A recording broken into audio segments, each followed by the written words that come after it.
Can you talk a bit more about the content of the speech you gave to the NAB? I've reread that speech many times, and to my way of thinking, that speech was badly misinterpreted. The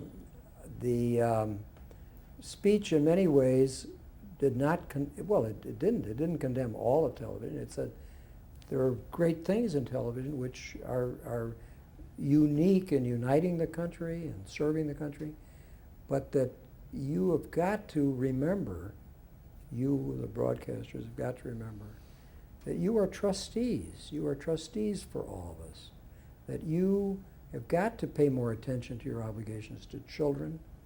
You've got to pay more attention to the not only the bottom line, but to public service. That's what I wanted to get across. And I said, and if you do, and repeatedly, actually, when I served at the FCC, we never once took a station on for anything it put on the air. It was because if we took away some licenses because they either lied or didn't, but never because they put on a controversial program. To the contrary, we defended them. If the ABC, at that time, ABC News was run by Jim Haggerty, who was President Eisenhower's press secretary. ABC put on a program. Howard K. Smith interviewed Alger Hiss. And it created an enormous row.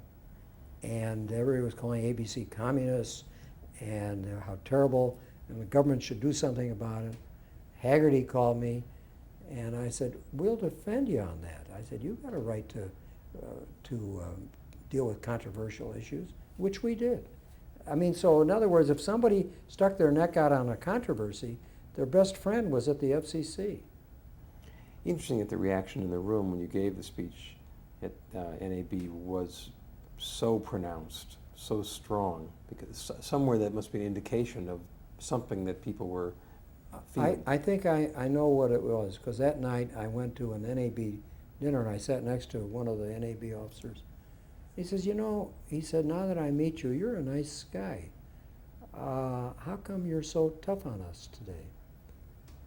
And I said, I don't work for you. I said, until now, you've thought the FCC worked for you.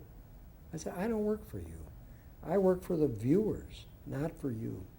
And I said, you got to have a change of thinking here about who the FCC is working for. And I think that's what it was. Did JFK ever talk with you about television, its future? What was his opinion of it? Well, a funny thing happened after the speech. The day I gave the speech, I figured maybe I'll hear something from the administration, because they didn't know about it. My phone rang at night. It was Joe Kennedy, the president's father. And he said, Newt, good for you. He said, that was the best speech since Jack Kennedy's inauguration speech. And I talked to the president tonight. He says, you keep it up. Don't let anybody give you any hard time. If anybody does, you call me. The next person that called me was Edward R. Murrow. And he said, you stole my speech. He said, I gave that same speech several years ago in Chicago, which I didn't know. It was a better speech than mine. He gave it here in Chicago to the radio, television news directors. And he said, you're right, and keep it up and have the faith, keep the faith. So I felt pretty good after that.